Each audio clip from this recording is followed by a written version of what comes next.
Today on Carolina News, access and independence.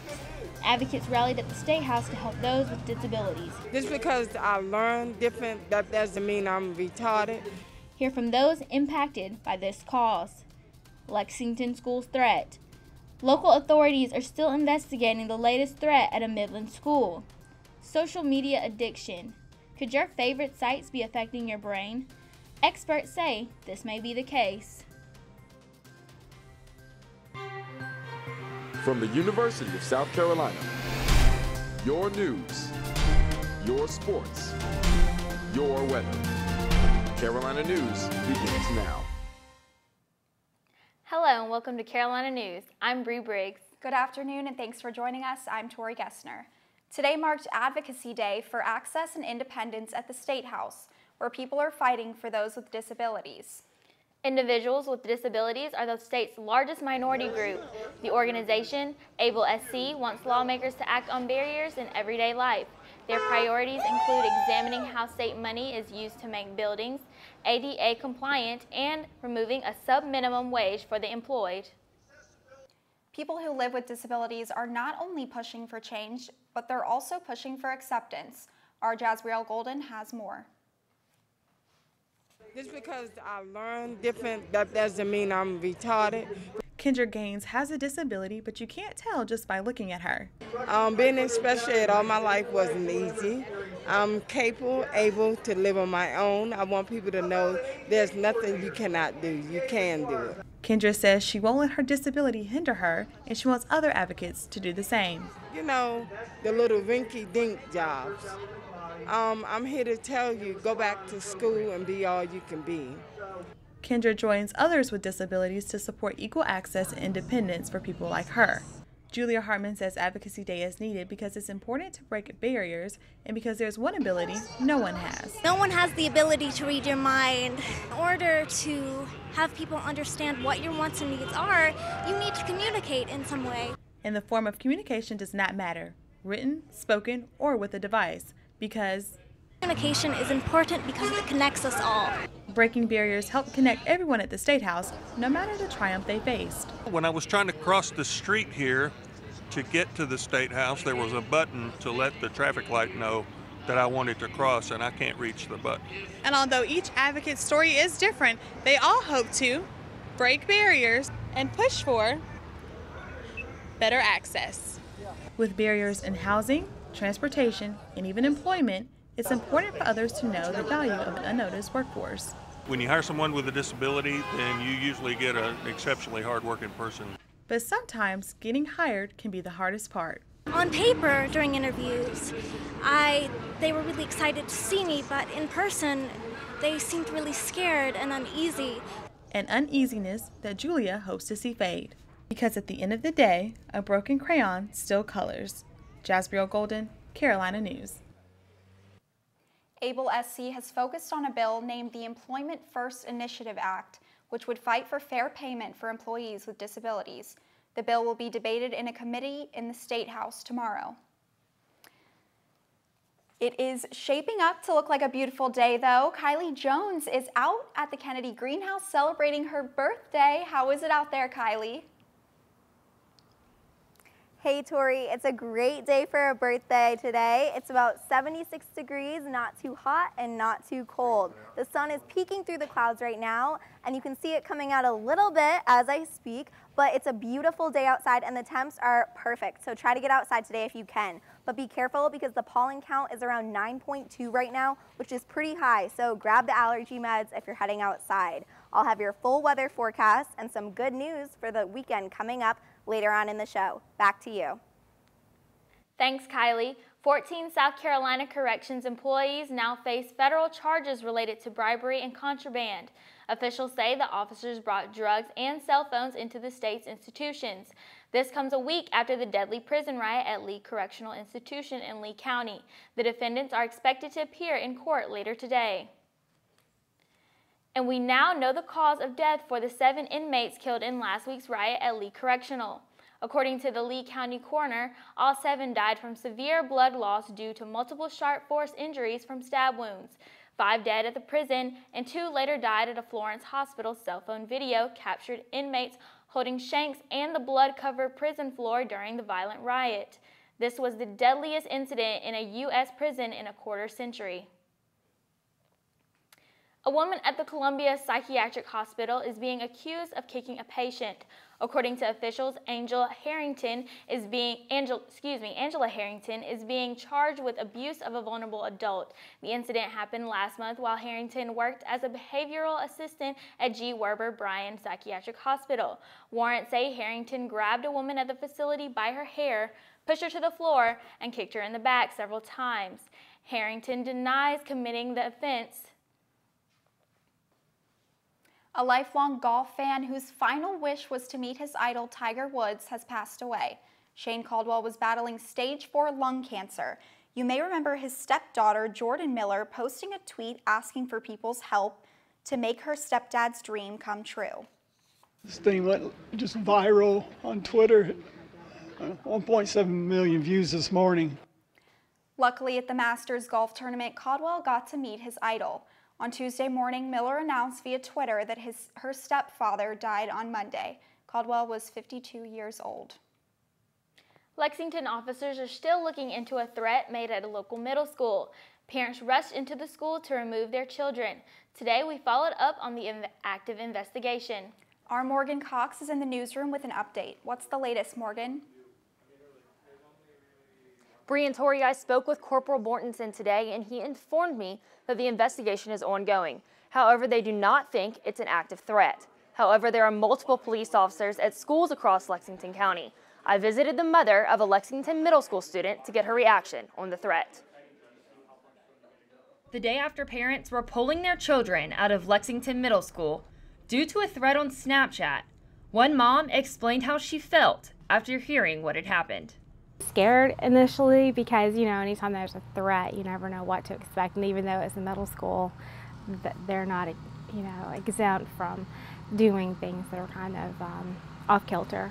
Besides the frustration of not finding out about the threat until after she dropped off her son, she feels that the school and Lexington police officers did the best they could to ensure safety to faculty, students, and parents. I do feel like they took precautions, things were in place, and even though he was at school and he felt a little unnerved by everything that was going on, I think that's normal. I felt like he was safe with the security that was there. However, Turner believes that social media is not something young children need to be involved in. Social media with very young children, even middle schoolers, it's not a good idea. You hate to keep them socially uninvolved, but it is probably, they probably aren't emotionally ready for it. For us, social media is not happening right now, and I couldn't be happier. Lexington police officers will continue to be at schools until the investigation is complete. Live in the newsroom, Morgan Cox. And speaking of social media, coming up next, have your favorite apps turned into your secret addiction? Hear from experts who say social media could be affecting you and your brain.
Are you getting this, honey? Oh, prime time. We are rolling. All right, Mama's gonna bring it home. Mama's gonna bring it home. Okay. Come on, watch this guy. Oh, backwards. Oh, don't. Okay. It went into to Bob and Carol's yard. Oh, no? Okay, Yeah. here it comes. Challenge your kids to be active and eat healthy. All right, let's see what you can do. Let's go. They might surprise you. Search We Can for more ideas on how you and your kids can get healthy together. Have you ever found yourself spending hours on social media? Well, some researchers are suggesting it could be addictive and could be affecting your brain. Earlier this week, I was able to investigate this theory. A book entitled Irresistible: The Rise of Addictive Technology and the Business of Keeping Us Hooked by Adam Adler claims when someone likes an Instagram post or any content that you share, it's a little bit like taking a drug. As far as your brain is concerned, it's a very similar experience. But are these claims completely accurate? I mean, there is definitely a reward. There's a release, there's a feeling, but to say it's comparable to drugs or alcohol, I think maybe is a stretch. A stretch that Director of Mental Health Initiatives April Scott explains. If a person stops taking alcohol, their body is going to go into withdrawals because it has affected their both brain neural pathways as well as their body. So with social media, technically nothing happens if you stop. So if not addiction, how can it be classified? Psychologist Professor Neil Livin says social media and use of technology in general can lead to addictive-like behaviors. Dopamine is a neurochemical reward associated with motivation and pleasure. So when you post a picture on Instagram, the possibility of receiving likes is what increases the release of dopamine in your brain and what keeps you coming back. If I posted the day before, my favorite thing is like to refresh Instagram and just see if I got any likes overnight, which is so stupid now that I'm saying it out loud. How many followers do you have on Instagram? A little over 13,000. USC grad student Olivia Wright felt the effects of social media when she first hit 10,000 followers. I got really wrapped up in it. That's why I don't follow that many people.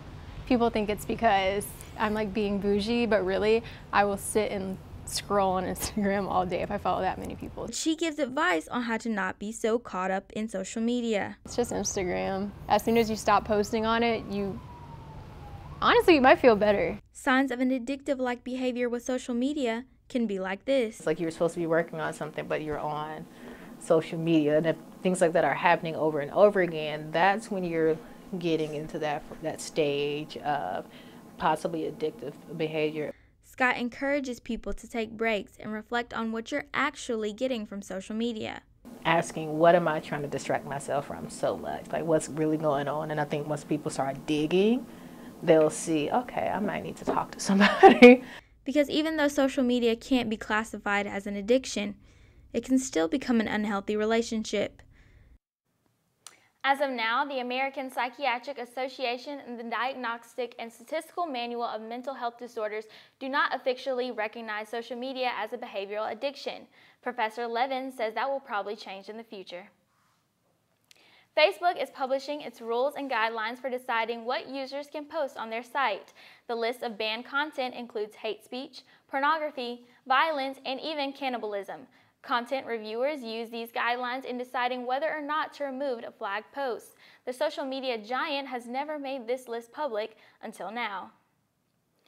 Facebook executives say they want their users to understand how company policies are applied to their social media posts.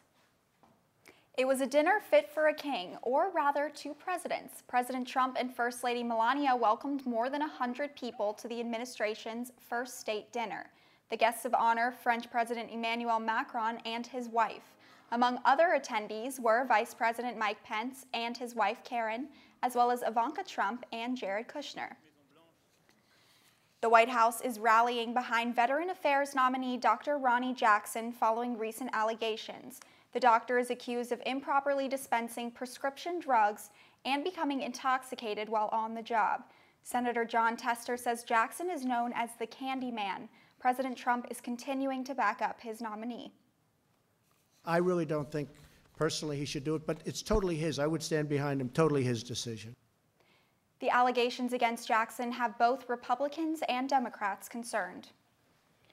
One officer is dead and another is in critical condition after a shooting at a Dallas Home Depot store. The shooting happened on Tuesday afternoon. 29-year-old Armando Juarez was captured Tuesday night after a car chase. He will be charged with at least 2 counts of aggravated assault on a public servant. According to jail records, his bail has been set at $1 million. The Toronto Blue Jays are paying tribute to one of their biggest fans. Great-grandmother Dorothy Sewell was one of the victims in Monday's deadly attack in Toronto. Her grandson says she was a massive sports fan and loved the Toronto Blue Jays. The Toronto Blue Jays paid tribute to the victims during the pregame ceremony yesterday. The words "Toronto Strong" hung on the banner center field and on the mound. Toronto police are still investigating the attack. Well, today's a perfect day for a baseball game. It definitely is. I wish I was outside right now. Let's go back to Kylie in the Kennedy greenhouse for an update. Kylie? Next few days because it's beautiful and this good weather is on a roll. It's a little bit breezy right now, but it feels great. But find out if this good weather will stick around through your weekend after the break.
The new gorillas and feed the giraffes at Riverbank Zoo, Columbia. Welcome back to Carolina News. We've had a beautiful day here in Columbia for most of the day. The clouds are coming out right now. The sun is kind of lost behind the clouds right now, but it's still really nice out. The temperatures are around 76 degrees. Like you can see, humidity is pretty high at 43%. So hopefully we don't see some showers come in tonight. It should be pretty clear though. Winds are also pretty low. They're 8 miles per hour, so not too bad. It's pretty calm outside. Currently in the state, we're seeing around 76 in Columbia. It's pretty consistent throughout the rest of the state. Down by the coast, it'll warm up a little bit in Charleston. Hilton Head, it'll be around 75, 75 in Myrtle Beach as well, 75 in the Midlands. And then if we look at Greenville, it's gonna be a little cooler in the upstate, around 72, but it's gonna be pretty warm throughout the state today. If we go into tonight's lows, it's going to drop down a little bit, but it's not going to get too cold. We're going to see 57 in Columbia, 59 in Hilton Head, so it's going to be a little warmer on the coast. We're going to go up to 58 in Charleston, so it's going to be pretty warm still in the evening. If we move on to tomorrow, temperatures are going to stay kind of the same. They're going to go up a little bit in Orangeburg and Florence. We're going to see 77 in those areas. Hilton Head, we're going to see 73, Charleston, 76. The record is 95, so we're nowhere close to that, but it's supposed to be a pretty nice day. The sun will be out tomorrow for sure. And so if we go into our pollen count, because the pollen is supposed to be pretty outrageous these next couple days, the pollen is going to get pretty high. It's going to stay consistent throughout the end of the week. So Friday, we're going to see very high pollen into Saturday and Sunday. So make sure, like I said, you take those allergy meds because the pollen is going to be out. On to our 5-day forecast. Today, again, 76. As we move into our weekend, it's going to be really sunny, really nice. Temperatures are going to be high in the 70s. So get outside over the weekend. It's going to be great. That's your 5-day forecast. After the break, Trevor Beck will be back with sports. My little girl loves to play outdoors. It's just too hard to keep her inside. I really don't have enough time to play with her. and she cries if I don't let her out. She does bring home some disgusting things. I don't know what she gets up to while she's gone, but she always comes back.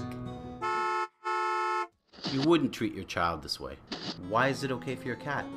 Please, be responsible. Keep your cat indoors.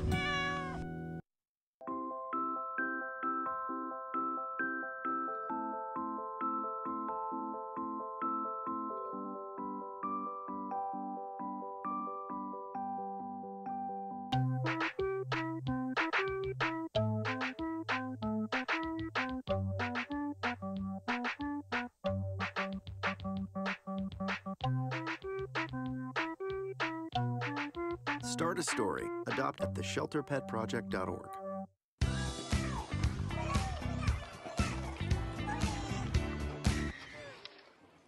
Looks like it's done.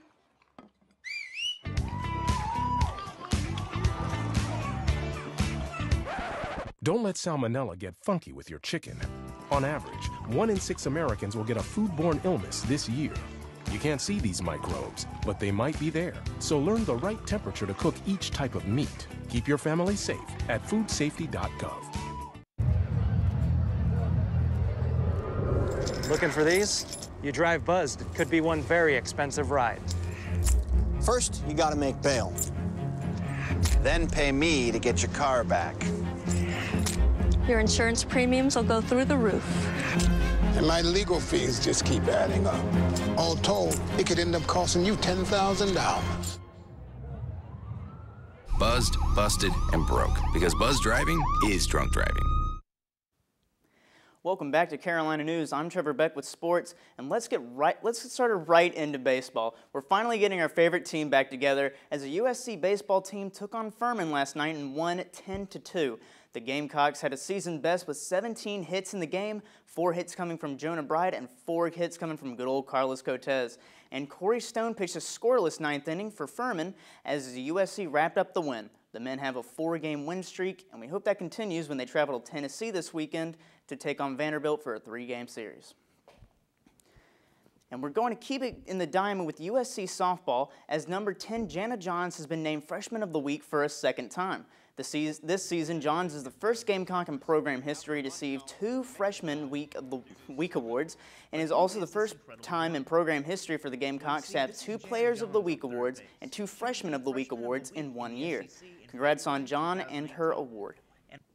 USC men's golf is headed to lovely Sea Island for the SEC Men's Golf Championship. The team will play a practice round in the morning and then tee off at 2 on hole 10, along with Missouri and Tennessee. Coach Bill McDonald was proud of the team for making it into the championship and had this to say. Well, they're just great young men to begin with, and they've had a tremendous influence on our program that'll be not only felt for years to come, but just really, really happy. Now let's take it to the USC track with eyes on Titi from Butterworth, South Africa. Titi was named SEC Men's Runner of the Week after he ran a 22nd exactly time on the 200 meter, which is a new record for USC history, the highest 200 time for the NCAA this season, and is the 3rd fastest time in the world. Oh my goodness. But it almost didn't happen after Titi's leg cramped up right before the race. Just before the 200, just go through a couple stride outs and, you know, did that and I felt a little better. And it's just, you know, it's just a blessing because it almost didn't happen. And so I'm just really grateful that we made that decision to run the race. And now on the outside of the university, check out this 15-year-old from Lee County, South Carolina. Trayvon Pearson is 7 foot 2 inches and dreams of playing in the NBA. He says he wants to play with North Carolina and then play for the Cavaliers or the Boston Celtics. I want to go to North Carolina, play for North Carolina for a little bit. After that, I just want to go to the pros, go to get drafted to the Cavaliers or Boston Celtics. That boy does not look like he's 15 at all. But that's all I have for sports today. Coming up next on Carolina News is a special day for a special bird species. Find out what today will make you want to waddle with excitement.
go. We're gonna make some juice. It's gonna be good. She's excited. A little bit of kale.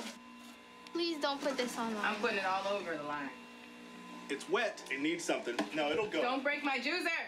Looks good. You ready to try it? Come on, baby. Challenge your kids to be active and eat healthy. It's okay. Okay, all right. They might surprise you. Hey, she took another sip. You saw it? Search We Can for more ideas on how you and your kids can get healthy together.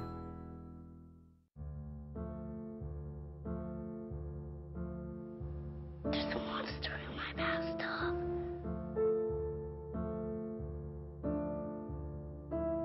There's one on the couch. There's a monster on my bed. Keep innocent things from triggering an asthma attack. Please make the monsters go away. Learn how to stop their asthma attacks at noattacks.org. What better way to celebrate our feathered friends than by honoring them with their very own Awareness Day? Every year on April 25th, we celebrate World Penguin Day. There are 17 species of penguins, and most of them live in the southern hemisphere. Their diet consists of mainly fish and sea creatures found underwater. Well, with seeing Happy Feet, they definitely deserve a day. Oh my goodness. Penguins are my dad's favorite animal, so he's definitely celebrating a day. I know for a fact. Cute. That is really exciting. I love that Happy Feet movie. It's fun. Anyway, speaking of, April 25th is also Kylie's birthday. She's got the 5-day. Let's take a look back at our 5-day forecast. It's supposed to be beautiful through the end of the week. High 70s. The sun should be out, and the sun should be out all weekend as well. It's supposed to stay high in the 70s, 77, 78. So really try to get outside and take advantage of that because we don't know how long it's going to stick around. But the sun should stay out and it should be really nice out. So make sure you plan to do something this weekend. Like I said, get outside because it's supposed to be really nice. And into your week next week, it'll be nice on Monday as well. Back to you. That's all the time we have today. Thanks so much for being with us. See you tomorrow. Have a great evening.